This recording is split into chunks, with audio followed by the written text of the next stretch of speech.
This conference will now be recorded.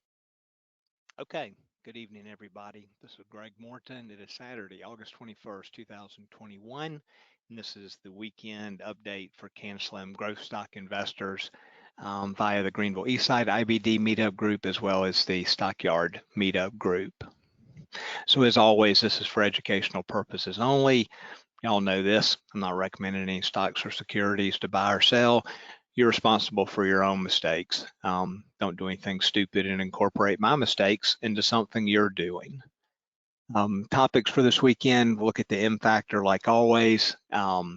Big news volatility potential this week. So I'm just going to mention some of that. We'll look at two charts. One just to review what a really nice chart making ongoing progress looks like, and one IPO that has this quiet period expire Monday. We'll look at it real quick. And then I'll just mention a brief note about our prior meetings and some of the educational topics. So the M's most important letter in Canslim, and as O'Neill teaches, we want to diagnose, we want to interpret, we don't want to predict. And we want to look at really three things: the action of leading stocks. And of course, now the leadership's been narrow, but that narrow leadership is doing well. Actions of stocks owned. This has been a more difficult thing to be successful in lately. To do very well has been hard. And then we'll look at the market pulse, distribution day count, price and volume on the indexes. So let's go to MarketSmith first and go to the indexes, kind of go through these quickly.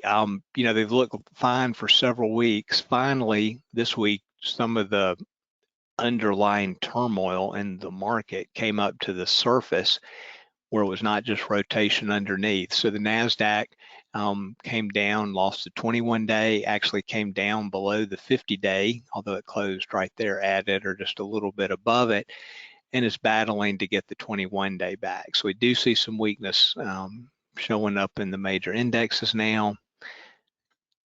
S&P 500 came down, closed below the 21-day, and then came back above it. NYSE closed below the 50 and is still down there. Dow came down to the 50 and sort of between the 50 and the 21-day. And then the Russell, of course, this has looked the worst, came all the way down Thursday, closed under the 200-day. So that's never pleasant. And then came back above it Friday, but really this one looks like it's the weakest of the six indexes.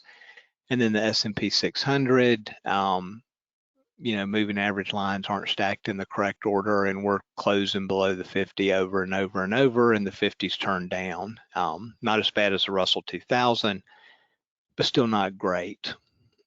And then if we look at my spreadsheet, we can see more of the damage that was sort of done this week here on the indexes, because our MMTS trend line, when we started the week on Monday, it 5 of them were green and 1 red, and by the end of the week we have no green left. We have 4 red and 2 yellow on the MMTS indicator. So had a lot of them flip down fairly quickly, but they're still borderline.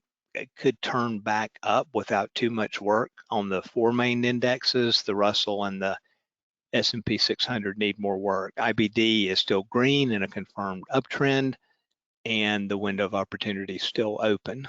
The buy sell day count, I only have 9 buying days and 10 selling days, so getting close back to equal in the last 25-day window. Distribution day count is now on the low side, 3 on the NASDAQ and only 2 on the S&P 500 and 3 on the Dow.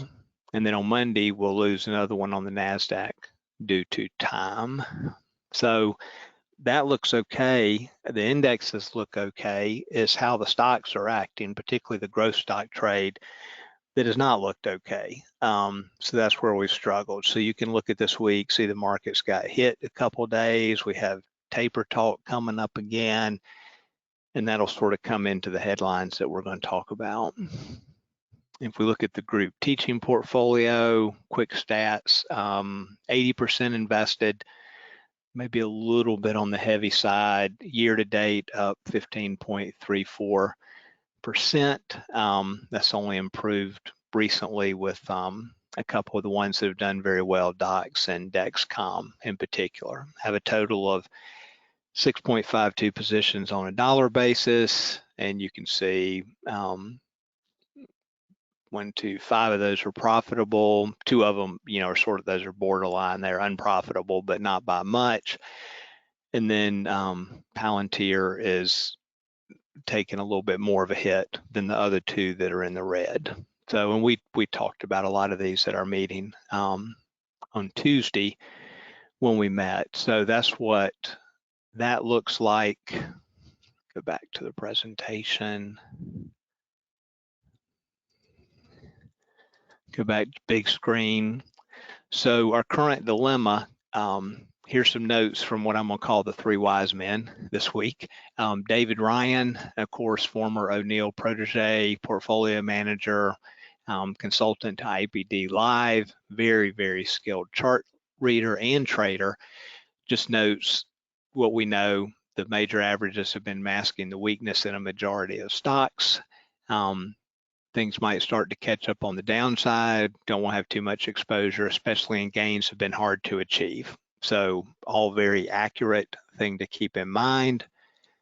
Mark Minervini, kind of a general one there this week. The more important one, of course, he focused on the weakness in the Russell that we were just looking at and noted again, we don't have meaningful improvement in stock participation. So he's noting sort of the things we were talking about. And then finally, Kevin Martyr, he kind of takes a little bit bigger picture and says, hey, a lot of stocks a lot of indexes, a lot of rallies, top in the August, September time frame, and maybe run into October.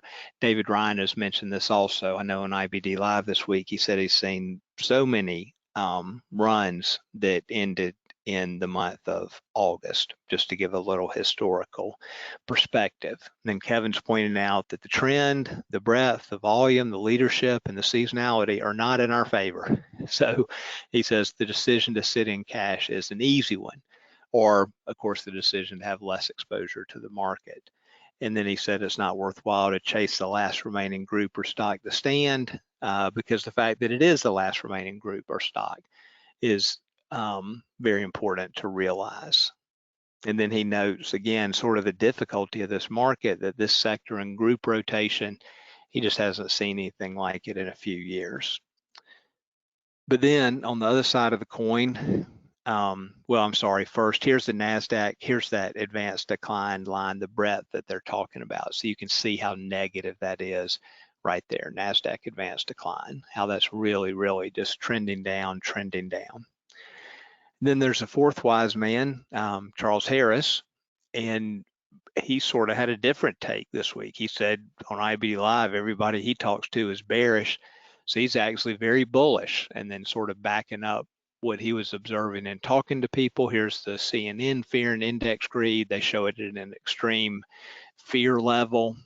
And then Charles also, he pays a lot of attention to this overbought, oversold oscillator. It's something that works for him. It's something I really never use, but he's just saying, hey, it's oversold, it's reaching extreme levels, and a lot of times this can lead to a bounce. A couple other things I would note on here, stocks up on volume and down on volume. The down on volume is exceeding the up on volume, the blue line. And then down here, the 10-day moving average of new highs versus new lows. Again, the pink line, we're having more new lows over the last 10 days on average than we are having new highs. So overall, at best, it is still a stock picker's market, and at worst, things are going bad. It's mostly sitting on the sidelines market. Make sure you're doing a weather report, not a weather forecast. I just know, like those first guys were talking about, this is still just a tough environment for growth traders. This was a snip out of the paper this weekend. And so these were 2 growth funds that did very good in 2020. This one was up 50% when the S&P was only up 18.4. These fund managers were up 47.8% when the S&P was only 18.2%. And then look at this year. The S&P is killing them, tripling them, and close to doubling or 40%. No, I guess it'd be 80% higher than these guys. And so, did the fund managers get stupid all of a sudden? No, the environment got a lot worse. And it's just reflected in their performance compared to last year when we had a lot of tailwinds. So when I'm not certain and that the different positions between the wise men that I was talking about, it's just not clear. Is this an accumulation dominant tape, a distribution dominant tape, or is it just sideways? And so for growth stocks, it's kind of distribution dominant. For big cap massive leaders, they've kind of are showing accumulation, and then overall it just feels like it's sort of trendless. So when I'm not certain, instead of picking one side or the other, it's just more defense than offense, particularly if we're triggering the 3 strikes rules, like we have 3 stocks we enter coming out of proper bases and they all stop us out fairly quickly, then we need to get away from trading and sort of figure that out. We want to be super disciplined with any offensive moves, make sure your setup's there, entries are correct. And I'm still sort of siding with Jim Ropel for now. It's just a mushy market, and it's just things are still struggling to get traction, I think. So looking ahead, some market moving events. EPS season's continuing kind of lightly for companies that are not on a calendar year basis. They don't, their quarters are staggered. Afghanistan, this is a big one, but not good news coming out of there. Are we going to have our people, in other words, U.S. citizens, that are beaten and are killed? Just a lot of uncertainty, and the market does not like uncertainty. So that could bring volatility this week. Delta COVID goes back to school. What's going to happen with that? We already had the school district in the one county over from me that opened back up regularly, and within a week or 2 weeks, whatever it is, they had double the number of cases they had at the peak last year, and they have gone back to virtual and are debating, trying to figure out what to do. So that's just going to be a countrywide story. And then Jackson Hole is this week, and Powell speaks on Friday morning. So do we get another taper tantrum like we had when the Fed minutes came out, or do we get something else? So just, I know the market, people say the market climbs a wall of worry, and that's true, but also climbs a wall of worry till it doesn't. So this is kind of a key week with a lot of these headlines, perhaps driving things. So let's just real quickly look at 2 charts this weekend. One, go back to Market Smith and find it. So this one, mid-stocks extended, it's not actionable, but this is just a good example of one that, if purchased properly, is just acting nicely. I mean, it's up 14% in 10 weeks. So what's that, 1.5% per week? It's okay, not gonna complain about that. Tight action, it's up 1, 2, 3, 4, 5, 6. There's like 7 in a weeks in a row, or 10 out of 11 weeks. It's just beautifully obeying the moving average line on the weekly chart. The RS line looks right. It's been written up in the New America article. EPS rating's 97, comp rating's 98, 5-year growth rate's 103%. That is stellar.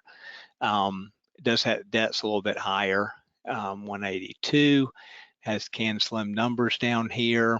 Up down volumes 1.6, accumulation distributions B+. Does have a little bit slower growth estimates in 2022. If we go over to the daily chart, we see the same thing. I mean, this thing just obeys the 10-day line and dips down to the 21-day. As long as it's obeying these lines, just let it keep obeying.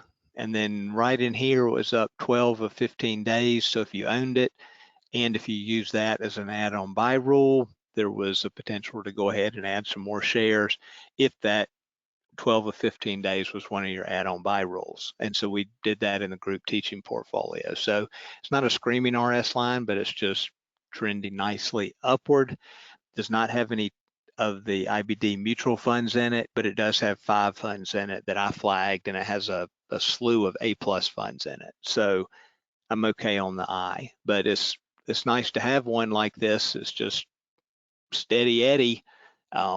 Doesn't do anything shocking to the upside or the downside, and it just smooths things out. I mean, this stock's like, what market volatility? I don't know what you're talking about. I'm just going to keep inching up at a steady rate, and going to behave.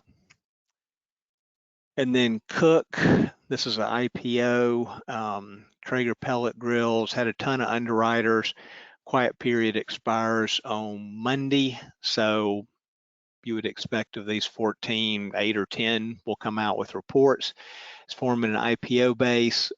Sort of looks like it's getting support right there in that 25, or if we even drill down to the 60-minute like we did during the meeting, you can sort of see over here, this quickly was resistance and then it became support, and now it looks like it's support again. So maybe it's putting in 1, 2, 3, 4, maybe sort of a bottom of IPO base. So we'll see if it starts coming up the right side when the quiet period ends on Monday, and that coverage comes out. So we'll see what they say about it. I think it's liquid. I believe the actual dollar volume, I mean, Market Smith has 48 million, but that's skewed high by the IPO.